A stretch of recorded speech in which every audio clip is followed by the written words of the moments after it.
Hello बच्चों, आइए आपका स्वागत है अपने YouTube चैनल SPC क्लासेस में।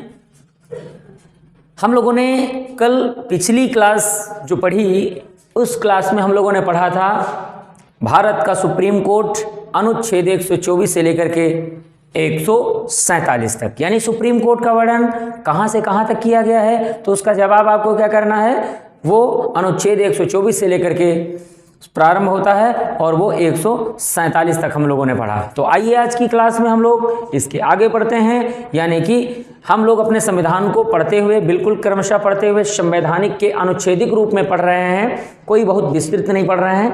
तो आइए आज की क्लास में हम लोग अपने एक नए पदाधिकारी के बारे में पढ़ते हैं, नियंत्रक एवं महालेखा परीक्षक। यानी कि नियंत्रक एवं महालेखा परीक्षक जो वर्णित है वो कहाँ से कहाँ तक वर्णित है, तो यहाँ ध्यान रखना है अनुच्छेद 148 से शुरू होता है और अनुच्छेद 151 तक इसका वर्णन किया गया है। तो ध्यान रखना है कि इसके पहले जो वर्णित है वो क्या वर्णित है, वो सुप्रीम कोर्ट का वर्णन किया गया है। यानी कि सुप्रीम कोर्ट के बाद हमारे संविधान में किसका वर्णन किया गया है, तो फिर जिसे हम लोग नियंत्रक एवं महालेखा परीक्षक कहते हैं। तो आइए आज इसको हम समझते हैं एक एक पॉइंट करके। तो सबसे पहला प्रश्न बनता है कि इसे हम दूसरे किस नाम से जानते हैं, तो यहाँ याद कर लीजिए, इसे नियंत्रक एवं महालेखा परीक्षक को हम लोग CAG, यानी कि इसे हम किस नाम से जानेंगे, इसे हम CAG के नाम से जानते हैं। तो ध्यान रखना है CAG, यानी कि कंप्ट्रोलर एंड एडिटर जनरल। ध्यान रखना है, कंप्ट्रोलर एंड एडिटर जनरल के नाम से इसे जाना जाता है, जो कि भारत का नियंत्रक एवं महालेखा परीक्षक होता है। तो इसे ध्यान रखना है, ये पॉइंट बिल्कुल वेरी मोस्ट पॉइंट। दूसरा क्वेश्चन, सबसे पहला प्रश्न ये बन रहा है कि ये जो नियंत्रक यानी जो CAG होता है, जिसे हम CAG कहते हैं, इसका जो है मुख्य काम क्या होता है। ये जो होता है पदाधिकारी भारत का, तो ये एक मुख्य काम करता है केंद्र सरकार का और एक मुख्य काम करता है राज्य सरकार का। तो यदि हम बात करें तो नियंत्रक एवं महालेखा परीक्षक यानी CAG ये केंद्र सरकार और भारत सरकार यानी जिसे हम लोग बोलते हैं, और उसके साथ साथ ये राज्य सरकार का भी काम करता है। तो यहाँ पर प्रश्न बनता है कि कौन से प्रकार का काम करता है, तो तुमको बताएं कि यह सभी प्रकार की वित्तीय कार्य प्रणालियों की निगरानी करने का काम करता है। जो भी वित्तीय हमारे प्रतिवेदन होते हैं, जो भी वित्तीय दस्तावेज या होता है, उसकी क्या करता है, ये उसका संपरीक्षा करने का काम करता है, उसको नियंत्रित करने का काम करता है। और एक प्रश्न याद कर लीजिएगा, इसका एक काम और होता है जिसे हम क्या कहते हैं, इसको भारत की सार्वजनिक जो निधि होती है, जिसे सार्वजनिक निधि कहते हैं, तो सार्वजनिक निधि, ठीक है, इसकी ये सुरक्षा करता है। सार्वजनिक जो निधि होती है उसका संरक्षक किसे कहते हैं, तो संरक्षक हम लोग इसे CAG को कहते हैं। ध्यान रखना, यानी कि जो भारत की सार्वजनिक संपत्ति होती है, जनता की संपत्ति होती है, उसकी सुरक्षा करने का काम, उसके संरक्षक का काम कौन करता है, CAG करता है। ठीक है, आइए चलते हैं हम लोग सबसे पहले आगे की ओर चलते हैं और देखते हैं कि सबसे पहला पॉइंट हम लोग देखते हैं कि ये पद की अगर बात करें, CAG पद की बात करते हैं, तो CAG पद का सृजन किसने किया था। तो एक चीज ध्यान रखना है, इस पद का सृजन लॉर्ड कैनिंग ने किया था। लॉर्ड कैनिंग, ये जो भारत का गवर्नर जनरल था लॉर्ड कैनिंग, इसके द्वारा इस पद का सृजन किया गया था। कब किया गया था, तो इसे याद करना 1857 के समय। कब, तो इसे याद रखना 1857 जिसे हम लोग कहते हैं। तो 1857 की जो क्रांति रही है, उस क्रांति के साथ ही इस पद का सृजन किया गया था। तो आइए समझते हैं कि पद का सृजन लॉर्ड कैनिंग जो भारत का गवर्नर जनरल था, इसीलिए प्रश्न बनता है कि भारत का गवर्नर जनरल जो है लॉर्ड कैनिंग, इसके समय में 1857 की क्रांति हुई थी। पेपर में बहुत बार पूछा जाता है कि 1857 की क्रांति के दौरान भारत का गवर्नर जनरल कौन था। तो बिल्कुल बच्चों ध्यान रखना है कि इस समय तत्कालीन गवर्नर जनरल लॉर्ड कैनिंग था। क्योंकि आपको बताएं जहां पर 1856 में जो हमारा गया था, जो रिटायरमेंट हुआ था, वो कौन था? लॉर्ड डलहौजी। यानी लॉर्ड डलहौजी जो था वो 1848 से लेकर के जो है 1856 तक अपने पद पर बना रहा, भारत का गवर्नर जनरल बना रहा। मगर उसके जाने के बाद कौन आया था? लॉर्ड कैनिंग आया था। ये 1857 के समय में ये भारत का गवर्नर जनरल रहा और इसी ने इस पद का सृजन किया था। इसीलिए क्या कहा जाता है कि सीएजी पद का सृजन करता किसे कहते हैं? तो आंसर याद कर लेना, लॉर्ड कैनिंग को कहा जाता है भाई। Very most question.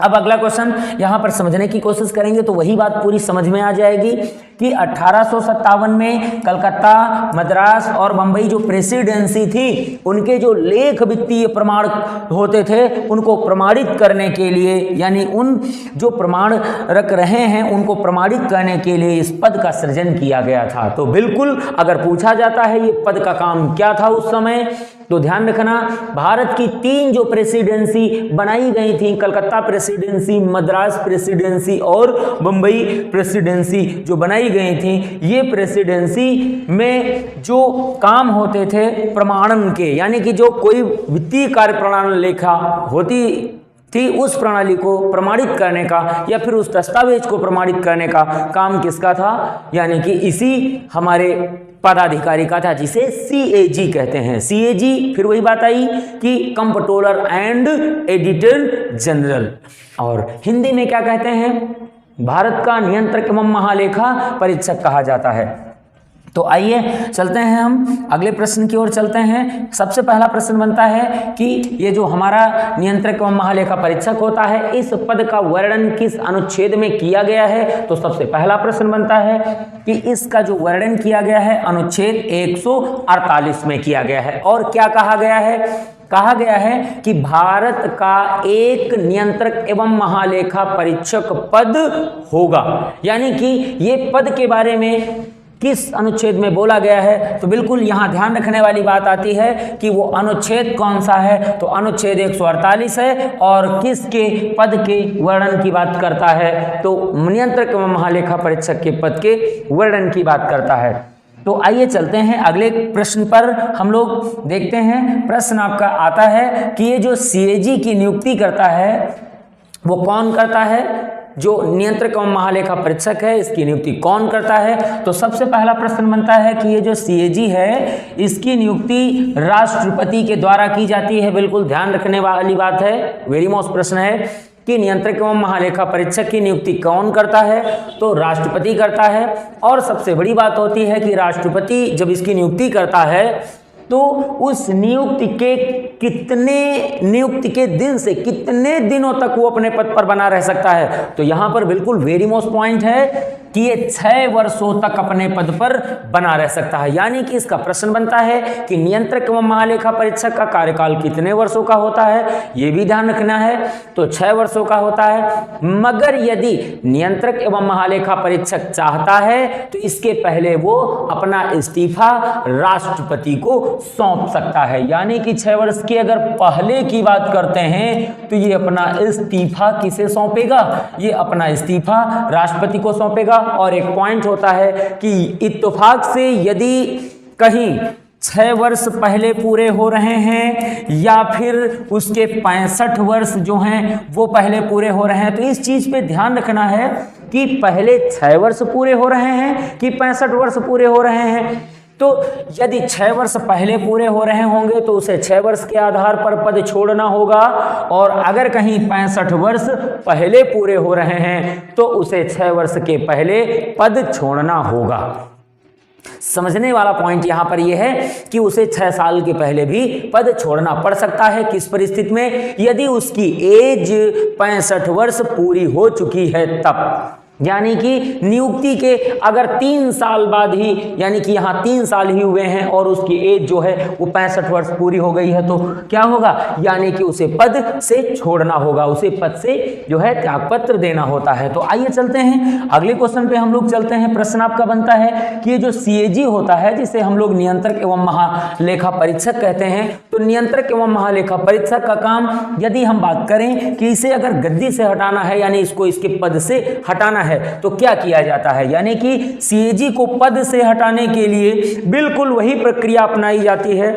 जो ध्यान रखने वाली बात आती है कि हमारे सुप्रीम कोर्ट में न्यायाधीशों को भी हटाने की एक प्रक्रिया होती है, जो महाभियोग जैसी एक प्रक्रिया होती है। तो प्रश्न ये बनता है कि अगर सीएजी को, यानी नियंत्रक एवं महालेखा परीक्षक को पद से हटाना होगा, तो किस प्रक्रिया के द्वारा, किस विधि के माध्यम से इसको पद से हटाया जा सकता है। तो बिल्कुल याद कर लीजिएगा, क्वेश्चन ये बनता है कि जिस तरीके से सुप्रीम कोर्ट के न्यायाधीशों को हटाया जाता है, बिल्कुल उसी विधि से इनको हटा दिया जाता है। मगर इसके पीछे तथ्य क्या होते हैं, यानी कि यदि हम इसको हटाना चाहते हैं, सीएजी को हम पद से हटाना चाहते हैं, तो उसके पीछे तथ्य क्या होने जरूरी होते हैं, यानी या तो कथित कदाचार, ठीक है, और या तो असमर्थता, यानी कि वो कदाचार सिद्ध हो जाता है, यानी कि उसने संविधान का उल्लंघन किया हुआ है, उसने कानूनों का उल्लंघन किया हुआ है, या तो असमर्थता 2 प्रकार की हो सकती है, यानी एक शारीरिक और एक मानसिक। कहने का मतलब एक है कि शारीरिक एक हो सकती है और एक कैसी हो सकती है,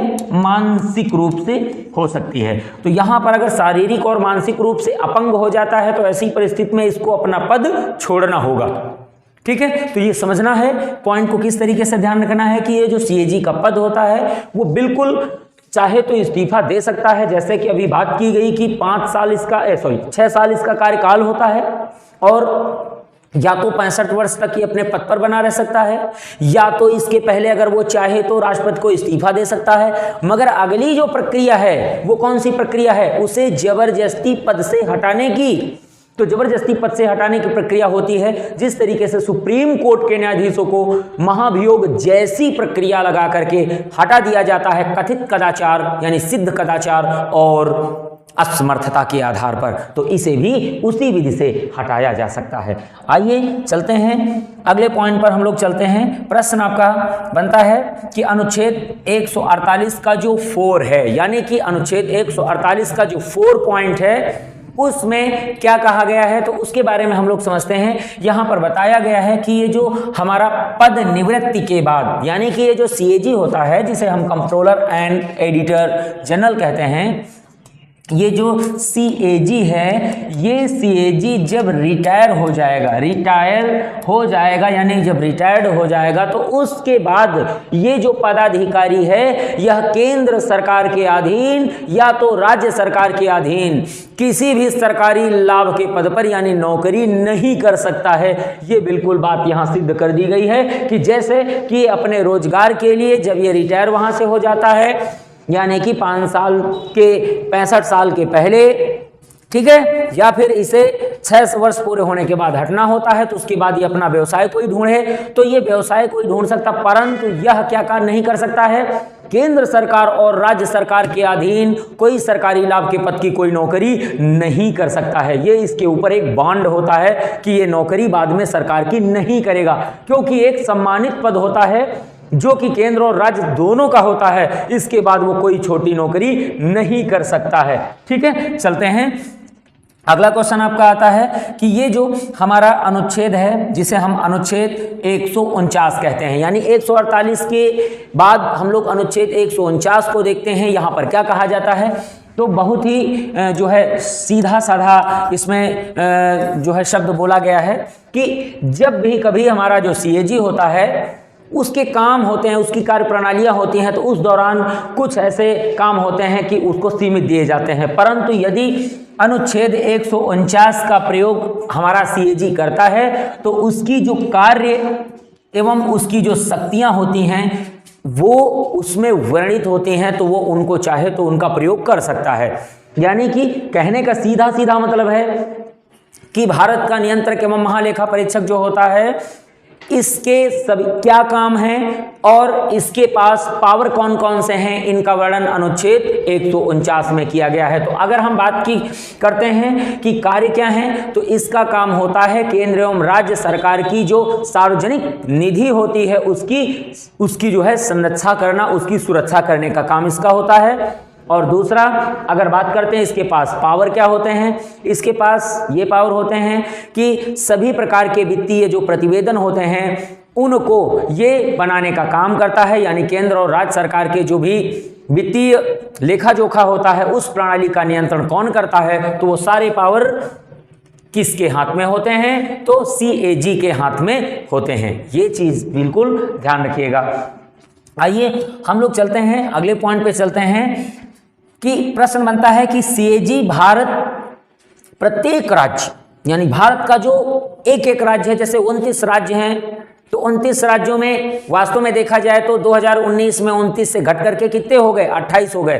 तो यदि हम बात करते हैं यहाँ पर 2019 में हमारे पास वैसे तो कुल कितने राज्य थे, 29 राज्य थे, मगर 29 राज्यों में क्या हुआ कि 2019 में जब हमारे जम्मू कश्मीर राज्य का विभाजन किया गया है 31 अक्टूबर 2019 को, तो उसकी तारीख क्या थी, 31 अक्टूबर 2019 को। तो उस दौरान क्या किया गया, उस दौरान हमारे JK यानी जम्मू कश्मीर राज्य को 2 अलग अलग केंद्र शासित में बांट दिया गया। तो 29 राज्यों के बाद भारत में कितने राज्य बचे, 28 राज्य बचे, और केंद्र शासित जो राज्य बने वो कितने हो गए, वो 7 के बजाय कितने हो गए, 9 हो गए। यानी कि राज्यों की संख्या कितनी है आज वर्तमान में हमारे यहाँ, और संघ राज्यों की संख्या कितनी है आज हमारे भारत में। तो आज हमारे भारत में राज्य हैं 28 और केंद्र शासित राज्य हैं 29। तो चलते हैं प्रश्न को समझते हैं। प्रश्न है CAG भारत के जो प्रत्येक राज्य एवं संघ राज्य की संचित निधि से किए जाने वाले सभी व्यय की संपरीक्षा करता है तथा अपना जो है प्रतिवेदन प्रस्तुत करता है। कहां पर प्रतिवेदन प्रस्तुत करता है, राष्ट्रपति को दे देता है, परंतु राष्ट्रपति कहां देता है, राष्ट्रपति संसद में सौंपता है। और जब यह अपना प्रतिवेदन राज्य से जुड़ा होगा तो वह राज्यपाल को देता है, और राज्यपाल कहां उसे रखता है, तो विधान मंडल में उसे रखता है, यानी कि उसे विधानसभा में रखता है। तो ये ध्यान रखना है कि CAG का जो कार्य होता है अनुच्छेद 149 में वो क्या होता है, यानी कि जो संचित निधि है, चाहे तो राज्य की हो चाहे तो केंद्र की हो, दोनों संचित निधियां सार्वजनिक निधि होती हैं, भारत की जनता की निधि होती हैं। यहाँ जनता का पैसा उसमें रखा होता है, तो उस जनता के पैसे का संरक्षण करने का अधिकार किसको दिया गया है, तो संरक्षण करने का अधिकार CAG को दिया गया है। यानी उसकी संपरीक्षा कौन करेगा, और जो भी हमारी सरकारें जो उस संचित निधि से व्यय कर रही हैं उन व्यय की संपरीक्षा यानी उन व्यय का आकलन और उन व्यय का लेखा जोखा कौन बनाएगा, तो यही CAG बनाएगा। आइए चलते हैं अगले अनुच्छेद पे हम लोग चलते हैं। अनुच्छेद 150 वेरी वेरी मोस्ट पॉइंट है, बिल्कुल ध्यान रखना। अनुच्छेद 150 में बताया गया है कि संघ राज्य के लेख प्रतिवेदन जो होते हैं, जो लेख होता है, जो प्रतिवेदन होते हैं, एक ऐसे प्रारूप में या तो केंद्र का होगा तो राष्ट्रपति को, और अगर राज्य का होगा तो वो राज्यपाल को दिया जाता है, यानी कि उसके समकक्ष प्रस्तुत किया जाता है। यदि यहां पर एक बात करी गई कि जो राष्ट्रपति CAG की सलाह से निर्धारित करे, यानी कि प्रश्न ये होता है कि ये जो लेख प्रतिवेदन होते हैं इनका जो प्रारूप होता है वो राष्ट्रपति के आधार पर या राज्यपाल के आधार पर प्रस्तुत किया जाता है, और इसका निर्धारण संपूर्ण रूप से कौन करता है, यानी राष्ट्रपति CAG की सलाह पर करता है। करता तो राष्ट्रपति है मगर किसकी सलाह पर करेगा, वो CAG की ही सलाह पर करता है। ये ध्यान रखने वाला प्रश्न बनता है, वेरी वेरी मोस्ट पॉइंट। यानी कि अनुच्छेद जो आपके भारतीय संविधान का 150 है उसमें क्या वर्णित किया गया है, तो उसमें वर्णित किया गया है कि जो भी समक्ष प्रतिवेदन प्रस्तुत होंगे उनका प्रारूप बनाया जाएगा, वो वास्तव में बनाया तो जाएगा राष्ट्रपति द्वारा, मगर वो किसकी सलाह पर, बिना CAG की सलाह पर नहीं बनाया जा सकता। आइए अगले पॉइंट पर चलते हैं हम लोग। प्रश्न आपका है कि अगर बात यहां की जाती है कि जैसे CAG है, कंट्रोलर एंड एडिटर जनरल है, अगर यह रिपोर्ट की जांच की बात करें, इनकी जो रिपोर्ट तैयार की जाती है, इनके प्रतिवेदन जो बनाए जाते हैं, इनके जो प्रारूप बनाए जाते हैं सीएजी द्वारा, तो उनके प्रतिवेदन की जांच अगर हम लोग देखें तो कौन सी समिति करती है, तो बिल्कुल याद कर लेना है कि इनकी जो जांच करती है वो कौन सी समिति होती है, वो लोक लेखा समिति होती है। यानी कि प्रश्न एक बार और समझिएगा, किस तरीके से इसे समझना है कि हमारे भारत में अगर केंद्र सरकार की वित्तीय यानी कि सार्वजनिक निधि से जुड़ा कोई प्रारूप है, वित्तीय कोई लेख है, तो उस की रिपोर्ट यदि कहीं राज्य की कोई वित्तीय लेख है तो उसकी रिपोर्ट अलग अलग सौंपी जाती हैं, केंद्र की राष्ट्रपति को और राज्य की राज्यपाल को सौंपी जाती हैं। तो यहाँ एक बात बहुत सूक्ष्म रूप से कही जा रही है कि ये रिपोर्ट जब प्रस्तुत की जाती है तो उनकी जांच कौन करता है, यानी सीएजी द्वारा बनाए गए प्रारूप की जांच कौन सी समिति करती है। हमारी संसद की कई समितियां होती हैं, जैसे कि प्रारूप समिति होती है, लोक लेखा समिति होती है, प्रवर समिति होती है, संयुक्त प्रवर समिति होती है। तो इतनी बहुत सारी समितियों में से कौन सी ऐसी समिति होती है जो कि सीएजी द्वारा बनाए गए प्रारूप का जो है जांच करती है, तो बिल्कुल वेरी वेरी मोस्ट पॉइंट लोक लेखा समिति। और आपको बता दें ये समिति राज्य विधानमंडल में भी होती है और ये समिति केंद्र के संसद में भी होती हैं। तो अगर राज्य का होगा तो राज्य की लोक लेखा करेगी, अगर केंद्र का होता है तो केंद्र की लोक लेखा करेगी। चलते हैं अगले प्रश्न पर हम लोग देखते हैं। क्वेश्चन यहाँ पर एक बनता है, बिल्कुल व्याख्यात्मक क्वेश्चन है, यानी कि इसे याद करने वाला क्वेश्चन कहा जाता है कि ये जो भारत का सीएजी होता है, इसके नाम पर अगर हम बात करते हैं तो भारत के सीएजी को वैसे तो लोक लेखा समिति का मित्र कहा जाता है, यानी कि ये और लोक लेखा समिति दोनों परस्पर एक घनिष्ठ मित्र के रूप में काम करते हैं, क्योंकि इनके प्रतिवेदन की जांच कौन करता है, इनके सभी प्रतिवेदन की जांच लोक लेखा समिति ही करती है। और अगर बात कही जाए कि लोक लेखा समिति को मार्ग कौन दिखाता है, मार्ग प्रशस्त कौन करता है, तो इसको मार्ग प्रशस्त करने का जो अधिकार देता है या प्रशस्त करता है वो बेटा सीएजी ही करता है। यानी कि जो कंप्ट्रोलर एंड एडिटर जनरल होता है वो हमारी इस लोक लेखा समिति को जो है मार्गदर्शित करता रहता है। तो बिल्कुल समझना है कि इसका मित्र किसे कहते हैं, लोक लेखा समिति को सीएजी का मित्र कहा जाता है। तो आइए चलते हैं हम अगले और बिल्कुल आखिरी अनुच्छेद पे हम लोग चलते हैं। और आखिरी अनुच्छेद है जहां से हमारे महान जिसको हम लोग बोलते हैं जिसे हम लोग नियंत्रक एवं महालेखा परीक्षक कहते हैं। क्या कहते हैं, नियंत्रक एवं महालेखा परीक्षक सीएजी कहते हैं। तो सीएजी का अंतिम अनुच्छेद कौन सा होता है, तो सीएजी का अंतिम अनुच्छेद आपका होता है 151। क्यों, क्योंकि अगर एक बार पुनः हम चर्चा करें तो इसका वर्णन कहां से शुरू होता है, 148 से शुरू होता है और 151 तक हमारे भारत के सीएजी यानी कंप्ट्रोलर एंड एडिटर जनरल के बारे में वर्णन किया गया है। तो यहां पर हम लोग देखते हैं बिल्कुल अंतिम अनुच्छेद पे कि इसमें क्या वर्णन किया गया है कि हमारे अनुच्छेद भारतीय संविधान के अनुच्छेद 151 में केंद्र के लेखाओं यानी जो केंद्र के लेख होते हैं, वित्तीय लेख होते हैं की संपरीक्षा एवं प्रतिवेदन यानी उनकी संपरीक्षा और जो प्रतिवेदन होते हैं अगर उनकी बात करें तो वो राष्ट्रपति को, और अगर राज्य के प्रतिवेदन होते हैं तो वो राज्यपाल को सौंपे जाते हैं। यानी कि अगर बात यहां सौंपने की जाती है तो यहां पर वित्तीय लेख प्रतिवेदन जिनकी संपरीक्षा करने का काम हमारे सीएजी का होता है और उनकी जांच करने का अधिकार किसका होता है, लोक लेखा समिति का होता है। तो वो जो प्रतिवेदन है अगर केंद्र का सरकार का होता है तो वो राष्ट्रपति को सौंपा जाता है, अगर कहीं वो राज्य सरकार का होता है तो वो राज्यपाल को सौंपा जाता है। बच्चों अगर आपको अच्छा लगता है वीडियो तो इसे ज्यादा से ज्यादा शेयर करें, और अगर आप चैनल पर नए हैं तो बिल्कुल चैनल को सब्सक्राइब करें और अधिक से अधिक शेयर करें।